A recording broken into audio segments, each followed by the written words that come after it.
देखिए, हमें जब भी किसी भी प्लेनेट को देखना है, तो हमें 2 चीज़ों का बड़े गौर से ध्यान देना है कि आपका प्लेनेट 2 तरीके के कैरेक्टरिस्टिक लेकर चलता है कुंडली के अंदर। एक प्लेनेट खुद होता है, अपना नेचुरल बिहेवियर कभी भी नहीं बदल सकता, और दूसरा होता है उसका लॉर्डशिप, और लॉर्डशिप के बेस पर उसका फंक्शनल बिहेवियर होता है। तो प्लेनेट के दोनों तरीके के बिहेवियर को दिमाग के अंदर आपको रखना है। जब वो परिणाम या रिजल्ट देगा, दोनों चीजों को मिल मिलाकर देगा। हम जैसे एक पर्टिकुलर पर्सन है, उसको आप एक पोस्ट पर बिठा दीजिए, उसको चीफ मिनिस्टर बना दीजिए। योगी आदित्यनाथ है, यूपी के चीफ मिनिस्टर है। इससे पहले मायावती भी चीफ मिनिस्टर थी और अखिलेश यादव भी चीफ मिनिस्टर थे। अब योगी आदित्यनाथ चीफ मिनिस्टर का तो काम करेंगे, जो संविधान ने उन्हें ड्यूटी दे रखी है वो तो वो करेंगे ही, मगर उनका जो खुद का नेचुरल नेचर है उससे अलग होकर नहीं कर सकते काम। चीफ मिनिस्टर संविधान में जो लिखा हुआ है उस हिसाब से तो चलना ही है नियमों से, मगर उसमें वो अपनी जो खुद के गुण हैं उसे वो जरूर लेकर आएंगे। इस चीज को दिमाग में बिठा दीजिए। डॉक्टर मनमोहन सिंह इंडिया के प्राइम मिनिस्टर थे और नरेंद्र मोदी इंडिया के प्राइम मिनिस्टर हैं। डॉक्टर मनमोहन सिंह बहुत पढ़े लिखे ज्ञानी व्यक्ति थे। प्रधानमंत्री एज ए कॉन्स्टिट्यूशन, हमारे संविधान ने जो अधिकार दिए हुए हैं वो अधिकार तो उनके पास थे, मगर उन अधिकारों का उपयोग उन्होंने अपनी नेचुरल नेचर के हिसाब से किया। नरेंद्र मोदी को भी वही अधिकार है जो मनमोहन सिंह को थे, मगर नरेंद्र मोदी ने अपनी नेचुरल नेचर के हिसाब से उन अधिकारों का उपयोग किया।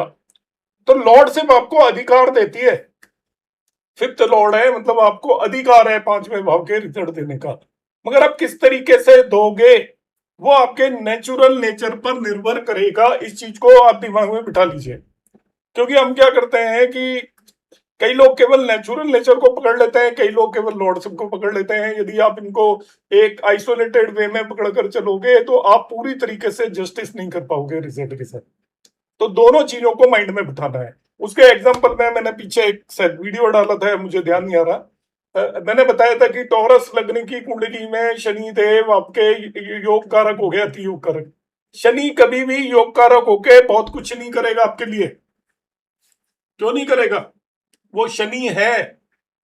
अब शनि को आप प्रधानमंत्री बना दोगे, शनि ढीला ढाला है, लेजिए, उसको पड़ी नहीं है, वो आपको कोई लग्जरी नहीं देना चाहेगा, वो आपको पैसा नहीं देना चाहेगा। उसकी नेचर काम लेने की है, काम दिलाता रहेगा आपको अपनी दशा में, मगर आपका कोई बहुत ज्यादा भला नहीं करेगा। जमीन खरीदवा देगा ज्यादा से ज्यादा, उसके नेचुरल सिग्निफिकेशन है ही नहीं। आप सोचते हो मैं शनि की दशा में ऐश कर लूंगा, करा ही नहीं सकता भाई। वो उसका ऐश कराने के बिल्कुल विपरीत है, वो आपको मैच्योर बना देगा, सब कुछ दे देगा, पैसा भी दे देगा, मगर खर्च करने की हैसियत खत्म कर देगा। आपके मन में खर्च करने की इच्छाओं को दूर कर देगा, वैराग्य की तरफ लेकर आएगा। तो किसी भी प्लेनेट के जब हम सिग्निफिकेशंस को भी कभी नहीं भुलाना है। उसकी लॉर्डशिप कोई भी हो, प्लेनेट 2 तरीके से बिहेव करता है और दोनों तरीके से हमेशा बिहेव करता है। शनि आपका योग कारक होने के साथ साथ ऑलवेज वो शनि होगा। आपके कुंडली के 2 प्लेनेट बहुत इंपॉर्टेंट रोल प्ले करते हैं। देखिए,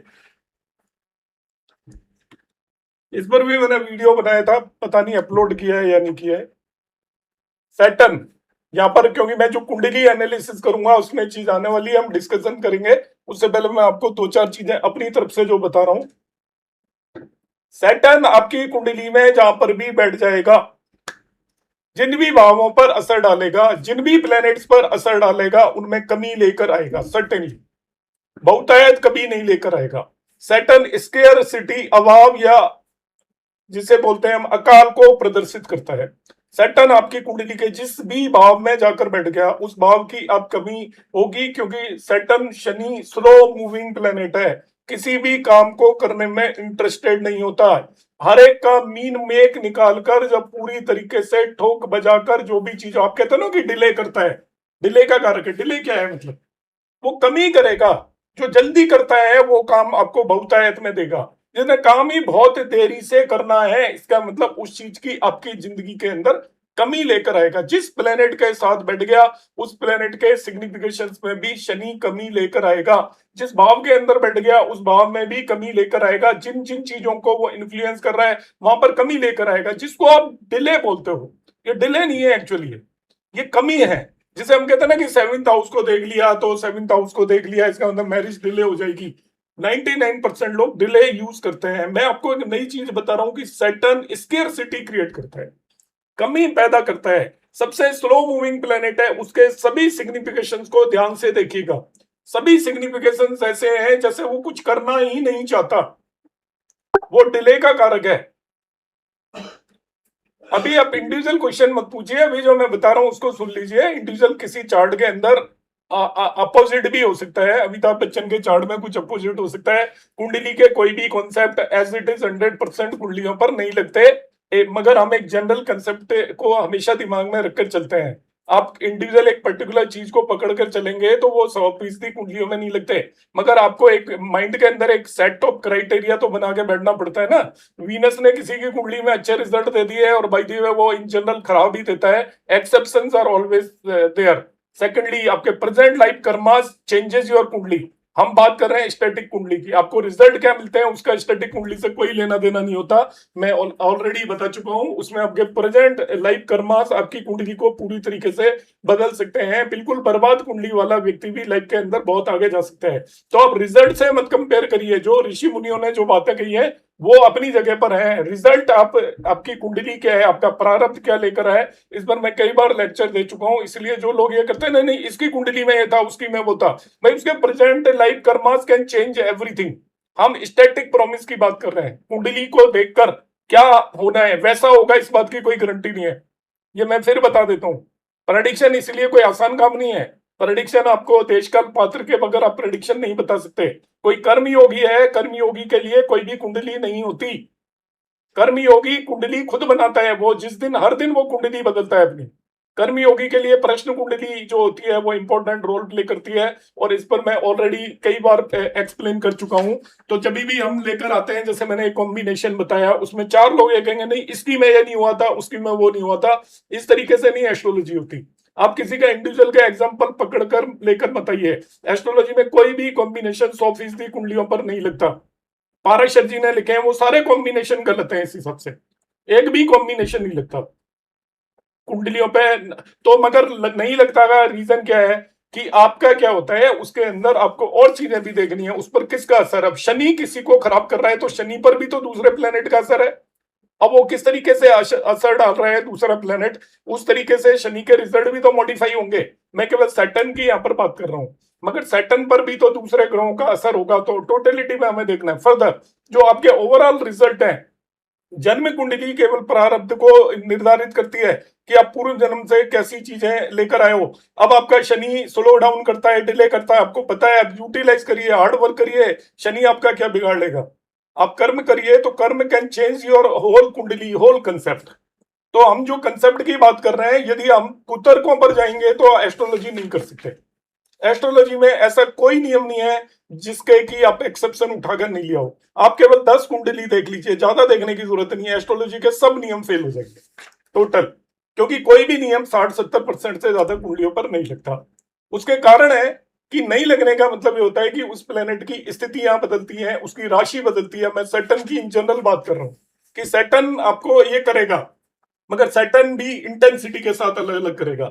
जितना बली होगा उतनी ज्यादा परेशानी करेगा। अब सबकी कुंडलियों में शनि एक जैसा बिहेव नहीं कर सकता, आपके कामों को डिले करेगा। यदि वो उच्च का है और ज्यादा डिले करेगा, स्वराशि का है थोड़ा कम डिले करेगा। उसकी खुद की जितनी है, उसके मनमर्जी का जहां पर बैठा हुआ है तो मनमर्जी के हिसाब से बिहेव करेगा वो। तो सैटर्न, अब मैंने कहा जिस भाव में बैठा है उस भाव में कमी लेकर आएगा, मगर सैटर्न के भी तो कई है। सैटर्न कहीं नीच का होगा, कहीं उच्च का होगा, इसके बाद वो स्वराशि का होगा। तो उस हिसाब से आपके इन्फ्लुएंस कम या ज्यादा होंगे। जब उसके अंदर ज्यादा ताकत नहीं होगी, जो षड बल में काफी कमजोर होगा, तो वो अपने ज्यादा असर नहीं दे पाएगा। जहां पर बैठेगा वहां बैठकर वो कमजोर हो जाएगा। कमजोर होने पर शनि अपना रूप नहीं दिखा पाएगा। तो रूप दिखाने के लिए उसको मजबूत होना पड़ेगा। तो प्लेनेट का आपको स्पेसिफिकेशन भी देखना है कि उसके अंदर कितना बल है और वो कहां पर बैठकर किस तरीके के रिजल्ट देने की कैपेबिलिटीज रखता है। पर इन जनरल हम बात कर रहे हैं कि सैटर्न जहां पर भी बैठेगा, जिन भी प्लेनेट को इन्फ्लुएंस करेगा, उन प्लेनेट पर वो डेफिनेटली आपको खराब करने की, मतलब खराब वर्ड नहीं, उन चीजों में वो आपका इंटरेस्ट कम करेगा और आपको परिणाम पूरी तरीके से कमी रहेगी आपकी जिंदगी के अंदर। कमी का मतलब सही समय पर चीजें नहीं होंगी, इसलिए उसे डिले का कारक भी माना गया है। और चंद्रमा एक दूसरा ग्रह है, आपका सबसे फास्ट मूविंग प्लेनेट है कुंडली के अंदर, फटाफट जल्दबाजी में रहता है। चंद्रमा जहां पर होता है, जिनको इन्फ्लुएंस करता है, वो चीजें आपकी लाइफ में बहुतायत में होंगी, एक्स्ट्रा ऑर्डिनरी होंगी, एक्स्ट्रा होंगी, बहुत ज्यादा होंगी। चंद्रमा जहां पर भी बैठा होगा, जिन भावों को इन्फ्लुएंस कर रहा होगा, वो चीजें आपके पास एक्सेप्शनल होंगी। चंद्रमा आपकी कुंडली के जिस भी भाव के अंदर बैठ जाएगा, चंद्रमा अपनी उस भाव को जिस प्लेनेट के साथ बैठ जाएगा, उसके कारकत्वों को आपकी लाइफ के अंदर बढ़ा देगा, चाहे अच्छे हो या बुरे हो। और इसके ढेरों उदाहरण है। श्री राम की कुंडली ले लीजिए, श्री कृष्ण की कुंडली ले लीजिए, इनकी कुंडलियों में भी चंद्रमा को देखा जाता है। और आप लता मंगेशकर की कुंडली ले लीजिए, मैं एग्जांपल आपको बता देता हूँ। राम भगवान की कुंडली में कर्क लग्न के राम थे, वो चंद्रमा थे। 4 साइन कर्क होती है और कर्क में ही चंद्रमा बैठे हुए थे भगवान श्री राम की कुंडली में। चंद्रमा माँ का कारक है और वो जितना स्ट्रांग बैठा होगा उतनी बहुतायत होगी उसके अंदर। भगवान श्री राम की 3 माताएं थी, देखिए एक्स्ट्रा माताएं थी, 3 माताएं थी। भगवान श्री कृष्ण की कुंडली के अंदर चंद्रमा एक्सोल्टेड थे, 2 साइन के अंदर थे। श्री कृष्ण की भी 2 माताएं थी, चंद्रमा माता का कारक है और उनके माता वाले भाव को इन्फ्लुएंस कर रहा था वो। 4th house is the house of the mother. आप लता मंगेशकर का देखिए, लता मंगेशकर की कुंडली के अंदर 3rd हाउस के अंदर चंद्रमा है आपका ओन साइन में। और 3rd हाउस किसका होता है? छोटे बहन भाइयों का। आप देखिए लता मंगेशकर की कितनी सिस्टर्स हैं। इसके बाद 3rd हाउस आपका क्या होता है? एक्स्ट्रा कैरिकुलर एक्टिविटीज का होता है। एक्स्ट्रा कैरिकुलर एक्टिविटीज जितनी भी गाना बजाना इस तरीके के जो शौक होते हैं, तो लता मंगेशकर की कुंडली के अंदर भी 3rd हाउस में बैठकर चंद्रमा ने बहुतायत प्रदान किया। तो आपका मून आपकी कुंडली में भी जहां पर बैठा हुआ है, हमें उसको अंडरस्टैंड करने की जरूरत पड़ेगी, क्योंकि चंद्रमा बहुत सारी चीजों का कारक है। एक तो जिस पर्टिकुलर भाव के अंदर जाकर बैठ गया, उस पर्टिकुलर भाव से रिलेटेड चीजों की एक्सेस होगी आपके पास लाइफ के अंदर, साथ ही साथ और अच्छी और बुरी दोनों तरीके की चीजों की एक्सेस हो सकती है। और साथ ही वो जिस प्लेनेट को इन्फ्लुएंस करेगा, 7वें भाव में जिस व्यक्ति के चंद्रमा बैठ जाए, मैं आपको सूत्र बता रहा हूं, 2 सूत्र आप याद रखना। 7th हाउस का चंद्रमा, आपको पार्टनर जरूरत से ज्यादा होंगे। अब चाहे वो बिजनेस पार्टनर हो जाए, चाहे लाइफ पार्टनर हो जाए, या जिस तरीके के भी पार्टनर हो जाए। और 7th हाउस में जिसका चंद्रमा बैठा हो, उससे बच के रहना चाहिए। 7th हाउस में जिसके भी चंद्रमा बैठा हो, वो पर्सन कभी भी फिकल माइंड होता है 7th हाउस के हिसाब से। 7th हाउस के सिग्निफिकेशंस में वो एक से ज्यादा सिग्निफिकेशंस के योग बनते हैं, मल्टीपल मैरिज योगास बनते हैं। ये इससे बड़ा कोई मल्टीपल मैरिज योगा नहीं है, क्योंकि चंद्रमा जहां पर बैठता है, चंद्रमा तीव्र गति से चलता है। तो चंद्रमा को जो भी काम सौंपा जाएगा, वो क्या है, फटाफट करके वापस आ जाएगा, फिर करेगा उसे, फिर आ जाएगा, फिर करेगा। शनि 30 महीने तक आपका चलता है, तो एक राशि के अंदर जाकर बैठ गया तो 30 मंथ तक वो स्लो स्लो स्लो काम करता रहेगा। जरा डेली वेजेस जो लेबर होती है, उसको कोई भी काम दे दो, करेगा ही नहीं, निपटाएगा ही नहीं। 1 दिन के काम को 4 दिन में करेगा। और उसी को यदि काम आपने ठेके पर दे दिया, तो फटाफट काम 3 घंटे के अंदर कर जाएगा, 3 दिन के काम को। तो चंद्रमा जहां पर भी बैठेगा, वो चंद्रमा सबसे तीव्र गति का ग्रह होता है। और वो तीव्र गति का ग्रह होने की वजह से वो क्या करेगा, आपकी कुंडली के पर्टिकुलर 3rd जहां पर भी बैठा है, उसके सिग्निफिकेशंस आपको बहुत स्ट्रॉन्ग मिलने वाले हैं। और इनमें एक चीज को आप ध्यान रख सकते हो कि निर्भर करेगा कि वो आपका कितना मजबूत है, उसी हिसाब से। सपोज चंद्रमा ओन साइन में एक्सोल्टेड है, तो बहुतायत और ज्यादा होगी, एक्सेस प्लेंटी होगी, काफी ज्यादा चीजें मिलेंगी। ऐसे ही यदि आपका सैटर्न भी यदि बली है, तो वो आपको क्या करेगा, चीजों को कमी लेकर ज्यादा आएगा, बजाय इसके कि वो कमजोर है। चंद्रमा जब कमजोर है तो बहुतायत आपको एक्सेस कम मिलेगी, उतनी ज्यादा नहीं मिलेगी। मगर चंद्रमा आपका मजबूत है तो उतनी ही आपको एक्सेस मिलने वाली है। एक मैं तीसरा और सूत्र यहां पर बता रहा हूं, जिनको हम यूटिलाइज यहां पर करेंगे। जुपिटर यदि आपके केंद्र स्थानों के अंदर, और ये सब श्लोकास हैं, ये मैं आपको शास्त्रों के बेस पर बता रहा हूं, not from any other point of view, इनके सबके श्लोकास हैं। तो जुपिटर का एक श्लोक है कि ये जुपिटर यदि केंद्र स्थान के अंदर आकर बैठ जाए, एक केवल एक्सेप्शन है, आपकी मूवेबल लग्न नहीं होनी चाहिए बस, वो सॉरी द्विस्वभाव लग्न नहीं होनी चाहिए, 3, 6, 9, 12। इसके अलावा किसी भी लग्न के अंदर जुपिटर अकेला यदि केंद्र स्थान में आकर बैठ जाए तो वो आपकी कुंडली के 1000 दोषों को खत्म कर देगा। आपके सारे 8 के 8 प्लेनेट यदि खराब भी बैठे हुए हैं तो अकेला जुपिटर आपका कुछ भी बुरा नहीं होने देगा। ये एक बहुत महान सूत्र है। इसके अंदर आपका केवल 3, 6, 9, 12 में हम इसलिए लेते हैं, पर्टिकुलरली आपका 3, 6 लग्नों में जुपिटर मारक हो जाता है और 9, 12 लग्नों में जनरली वो यदि अपने ही साइन में आकर बैठ गया तो केंद्राधिपति दोष का वो कारण बन जाता है, तो उतने शुभ फल नहीं दे पाता। बाकी सभी केसेस में आपका जुपिटर यदि लग्न के वो केंद्र 1, 4, 7, 10 में अकेला बैठा हुआ है, केवल लग्न के लिए यह नियम है कि लग्न में जुपिटर अकेला बैठ जाए तो वो आपके 1 लाख दोषों को खत्म कर देता है कुंडली के। वीनस बैठ जाए तो 10,000 दोषों को खत्म कर देता है और यदि बुध बैठ जाए तो 1000 दोषों को खत्म कर देता है। ये सब पाराशर के खुद के नियम है बनाए हुए। तो इन 3 चीजों को हमें ध्यान रखना है यदि जब भी आप कुंडली को एनालिसिस करते हो। तो जुपिटर आप देखते हो कि केंद्र स्थानों में बैठा हुआ है तो उस कुंडली को आप थोड़ा नए लेवल पर लें, हायर लेवल पर लें और ये सोचकर चलें कि इस व्यक्ति के साथ कोई बहुत बुरी घटनाएं नहीं होगी। वो कुंडली को काफी हद तक संभाल लेगा, बाकी प्लेनेट का जो इल इफेक्ट है, खराब असर है, उसको वो काफी हद तक कम कर देगा। अब यहाँ पर हम इसी कुंडली पर आते हैं जो हमने लास्ट क्लास में ली थी। ये मैंने आपको 3 सूत्रांश बता दिए। यहाँ पर इनके ये मून बैठा हुआ है 12वें भाव में, तो 12वें भाव की अधिकता होगी, गारंटेड होगी, ये मैं बता देता हूँ। अभी नियम बता रहा हूं मैं आपको।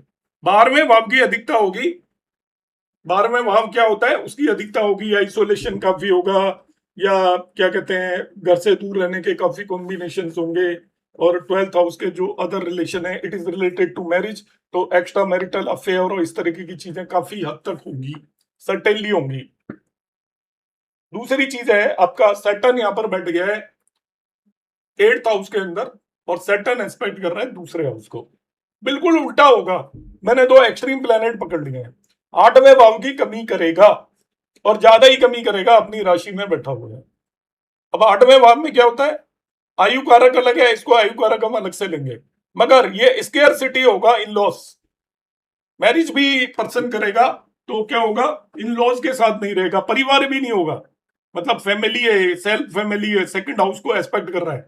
शुक्र भी इसको यहां पर अटैच्ड है, तो जो मैरिड लाइफ में भी स्केयरसिटी लेकर आएगा, शादी में भी कमी लेकर आएगा। शादी में कमी का मतलब होता है कि जो आपका मैरिज है उसके अंदर डिस्प्यूट, इस तरीके की चीजें लेकर आएगा ये सैटर्न। अब हमें इस कुंडली को बेसिकली देखना है, ये तो